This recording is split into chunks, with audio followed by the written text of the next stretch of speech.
Hey there to our 990 subscribers, our future subscribers, and all the people that secretly watch us without subscribing.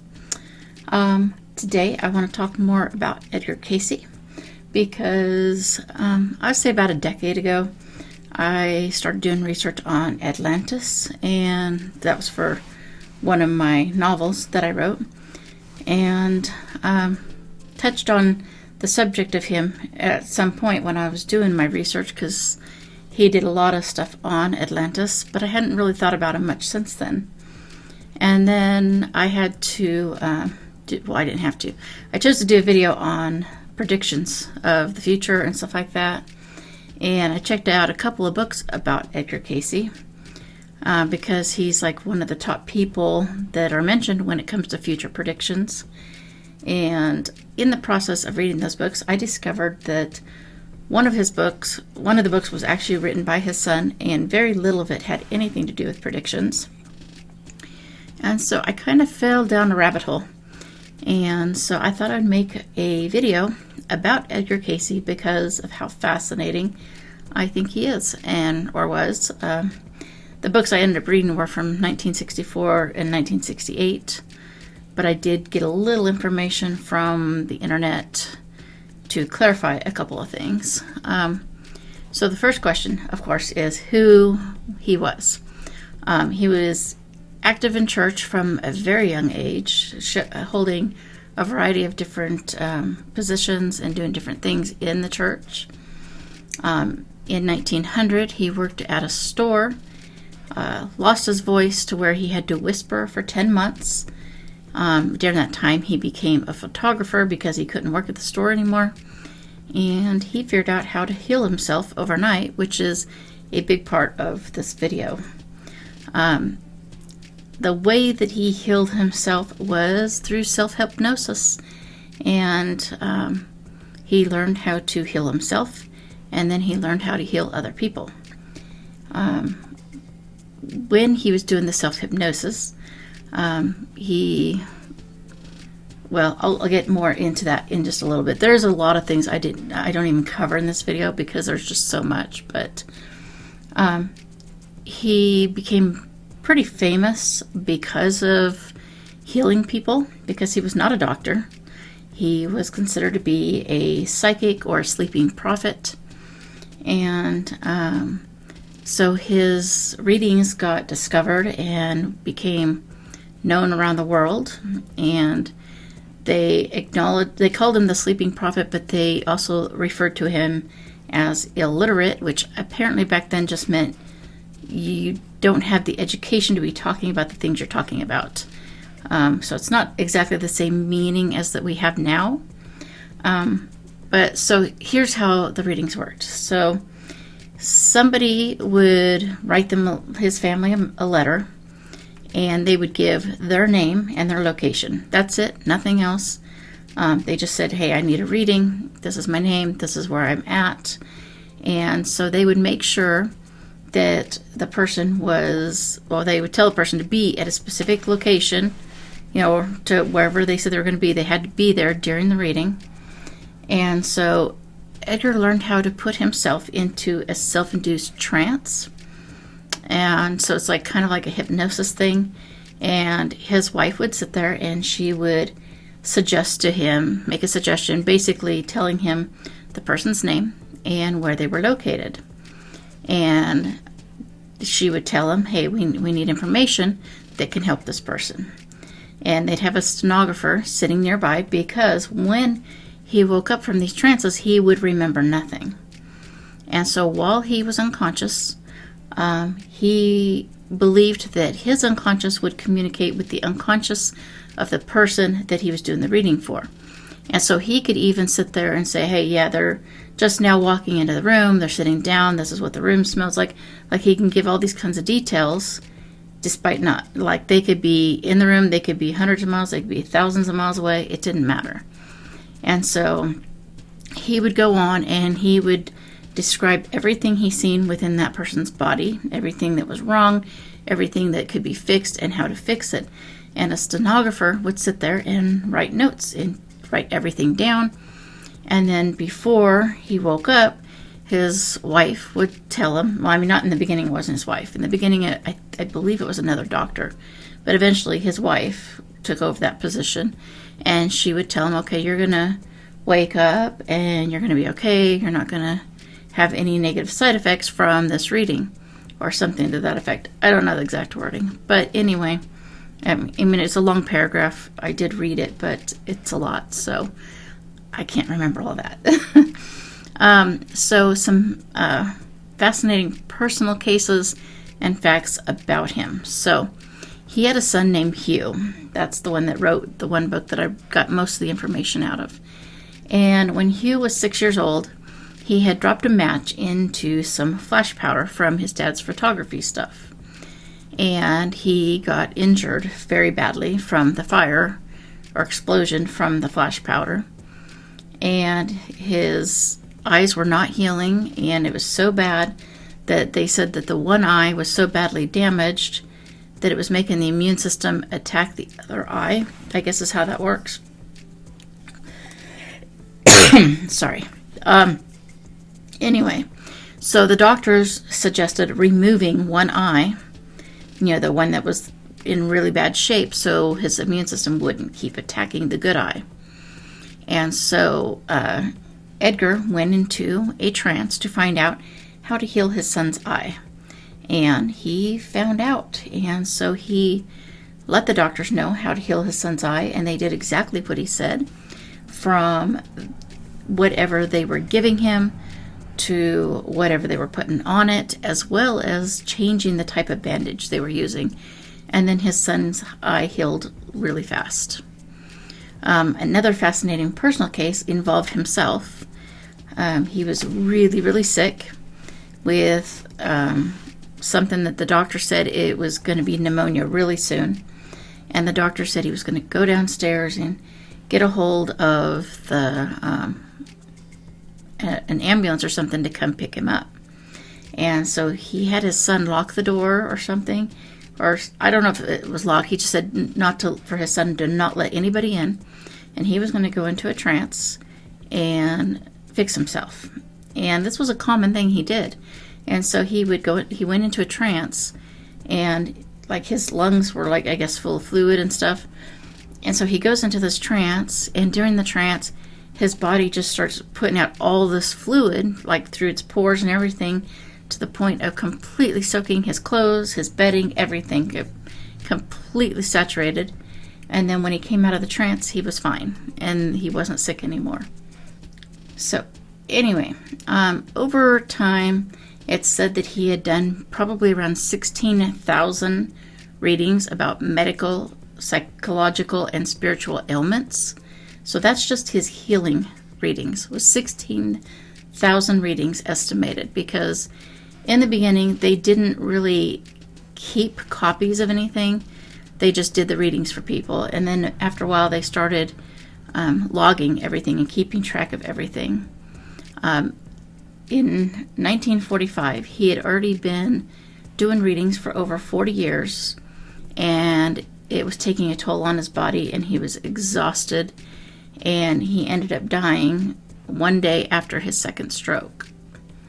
In 1953, which is like 8 years later, there was a doctor that believed all the medical information that Edgar had given during his readings was true and far ahead of its time.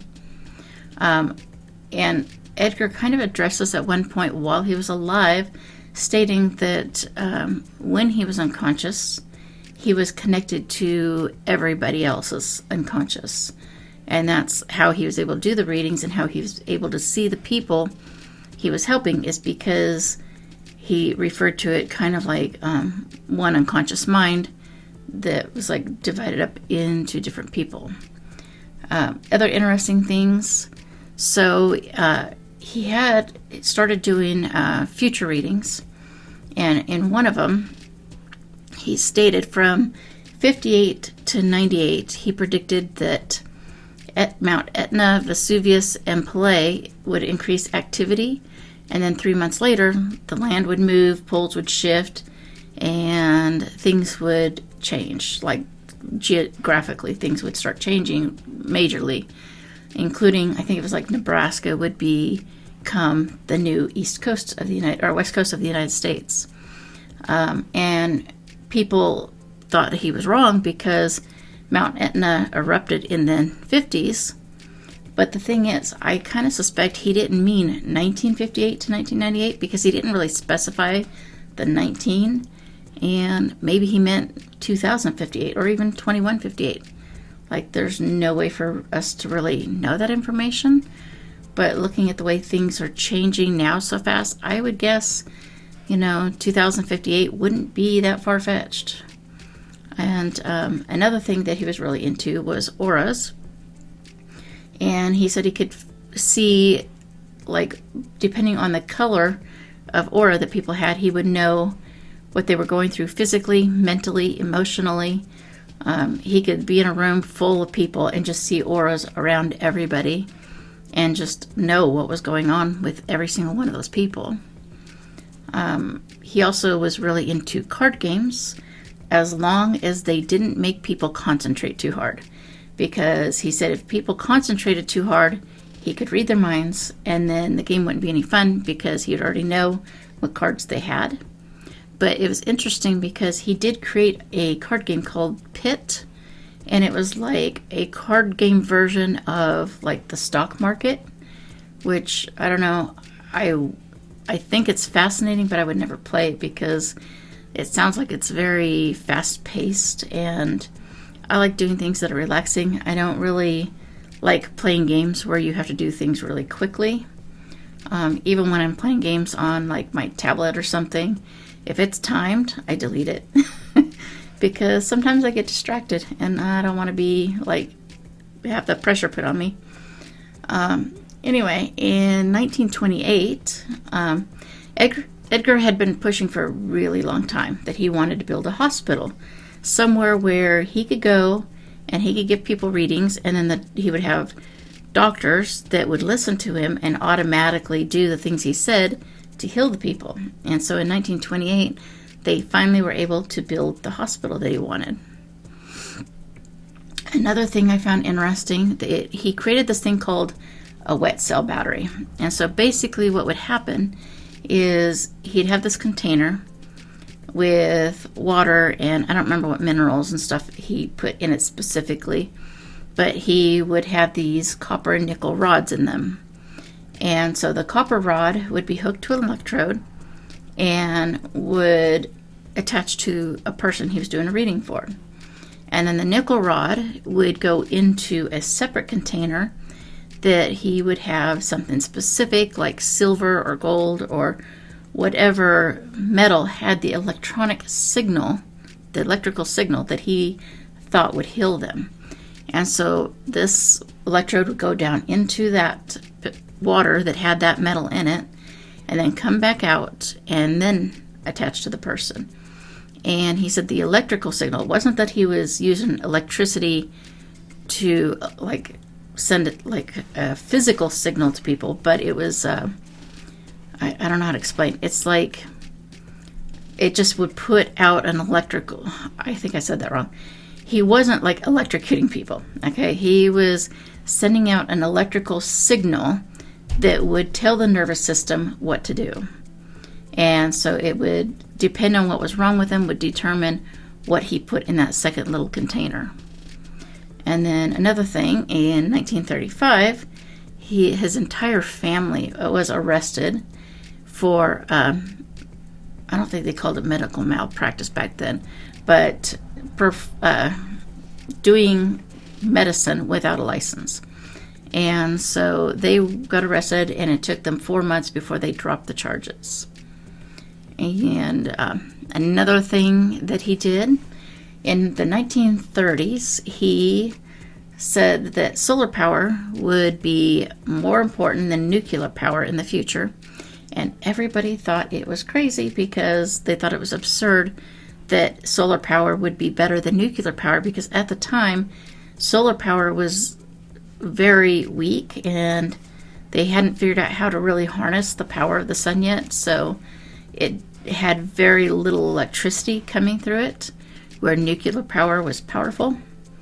And so people still kept believing that nuclear power would be better, but obviously it wasn't. So anyway, the thing that brought me to Edgar Cayce originally, like I said, was Atlantis. And this was like a decade ago. I was working on my adult novel, and I did a lot of research on Atlantis because I wanted to understand the island and the ocean and the boats, and like I did research on all kinds of stuff.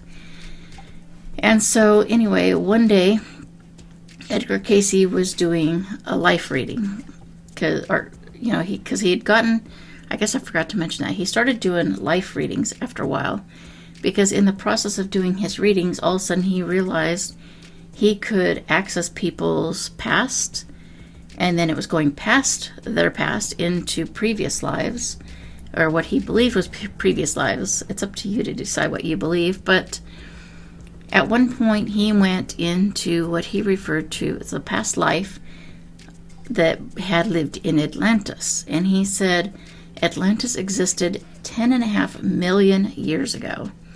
And then after 3 big cataclysms, the final one in 10,100 BC, it was finally destroyed. And so he did a lot of readings that he would discover that these people supposedly came from Atlantis and Lemuria, but I didn't see a lot of that in the text that I was reading. It was mostly about Atlantis, and he believed a lot of the survivors from Atlantis eventually ended up going to Egypt, and that a lot of the people that had died in Atlantis, their consciousness moved on into people that were born in Egypt. So he thought that a lot of Atlantis technology ended up in Egypt because of this. And he thought that that's what helped give them the ability to have better technology. He also said that there is something referred to as the Hall of Records, that it describes everything about Atlantis, and it is hidden somewhere, and when people are ready, it will be found. And he described it as being hidden somewhere, like it was a physical thing, but I'm kind of skeptical about whether it's physical. It could be, but there's also the possibility that it could be a spiritual record, and maybe that's why he says when we're ready, because we won't see it until we're ready to tap into our spiritual side. So that was one thing I found interesting. There are so many more things about him, though, that I was not as interested in, but if you guys are interested, you can actually ask me, and I will do research on those things. Or you could just go check out some information at your local library or even online about Edgar Cayce and learn a little bit more about him. But whether any of this is true or not, these are the things that fascinated me, and I hope they fascinated you too. So please like, subscribe, comment, and share, and get your friends to do the same thing. And I will be back as soon as I can. I know I have a lot of videos that I need to pre-record, because I've decided I'm going to do, besides the videos I make for this month, I'm going to pre-record like 8 Grimm's Fairy Tales, a couple of food videos that are talking about state foods, and also I want to do some more religious conspiracy theories, so I'm going to try and do 1 this month and then do 2 in advance. So that way, while I'm going through my recovery from surgery, I'm not as stressed, and I'm able to relax a little bit more and heal faster, so I can get back to you guys quicker. And I mean, I'll probably do a couple update videos. We'll just have to wait and see how I'm doing during that time. But I still have 2.5 weeks before surgery, so that should be plenty of time, I hope. Anyway, thank you for watching.